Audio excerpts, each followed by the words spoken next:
Hai semuanya, perkenalkan nama saya Yustika Sofiri dari kelas S1 Alif Program Manajemen Logistik ITL Trisakti. Kali ini saya akan menjelaskan mengenai pengambilan keputusan etis dalam konteks pribadi dan lingkup profesi sebagai tugas mata kuliah pengantar etika bisnis dengan dosen pengampu Ibu Siti Krisnawati. Yang pertama kita bahas adalah apa sih pengambilan keputusan itu? Menurut James Toner, pengambilan keputusan adalah proses yang digunakan untuk memilih suatu tindakan sebagai cara pemecahan masalah. Pengambilan keputusan sebagai kelanjutan dari cara pemecahan masalah ini memiliki fungsi sebagai pangkal atau permulaan dari semua aktivitas manusia yang sadar dan terarah secara kelompok dan secara individu. Selanjutnya, pengambilan keputusan menurut Clarkson adalah sebuah proses di mana setiap individu menggunakan pemikiran atau pertimbangannya untuk menentukan apakah sebuah isu atau pilihan benar atau salah sesuai dengan hukum dan norma dari masyarakat. Nah, pengambilan keputusan etis dalam konteks profesi dapat diartikan sebagai proses pengambilan keputusan dalam lingkup manajemen atau sebuah profesi di mana pengambilan keputusan ini berpengaruh pada suatu organisasi atau kepentingan umum.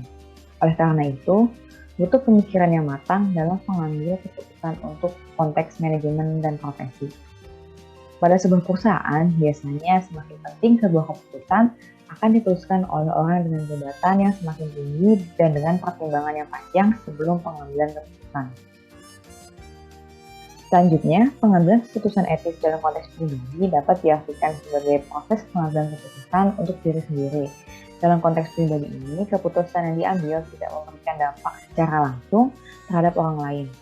Meskipun begitu, diperlukan juga pemikiran yang matang dalam mengambil keputusan untuk konteks pribadi.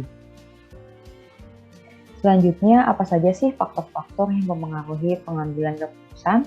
Ada dua faktor. Yang pertama adalah faktor internal, diantaranya pengetahuan dan pendidikan seseorang, sikap dan prinsip hidup yang dipegang, pengalaman bisnis, serta umur. Faktor yang kedua adalah faktor eksternal, yaitu karakteristik dan budaya organisasi atau perusahaan, hubungan dengan rekan kerja, kebijakan dan peraturan pihak eksternal seperti perusahaan rekanan atau pemerintah, dan yang terakhir adalah tujuan perusahaan atau organisasi. Selanjutnya adalah tahapan pengambilan keputusan etis oleh individu. Ada 4 tahapan pengambilan keputusan etis. Yang pertama adalah tahap pemahaman. Pada tahap ini merupakan proses penelusuran dari lingkup permasalahan serta proses pengenalan masalah. Pada tahap ini juga mempertimbangkan informasi-informasi yang didapatkan untuk pengambilan keputusan. Tahap selanjutnya adalah tahap perancangan. Tahap ini merupakan proses pengembangan dan pencarian alternatif tindakan-tindakan atau solusi yang dapat diambil. Pada tahap ini diharapkan dapat menghasilkan rancangan keputusan terhadap masalah yang sedang dihadapi. Yang ketiga adalah tahap pemilihan. Pada tahap ini dilakukan pemilihan terhadap beberapa alternatif keputusan yang dihasilkan pada tahap sebelumnya.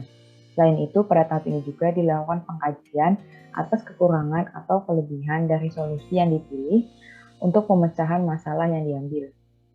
Tahap yang terakhir yaitu tahap implementasi. Tahap ini digunakan sebagai implementasi atau penerapan atas keputusan yang diambil untuk pemecahan masalah.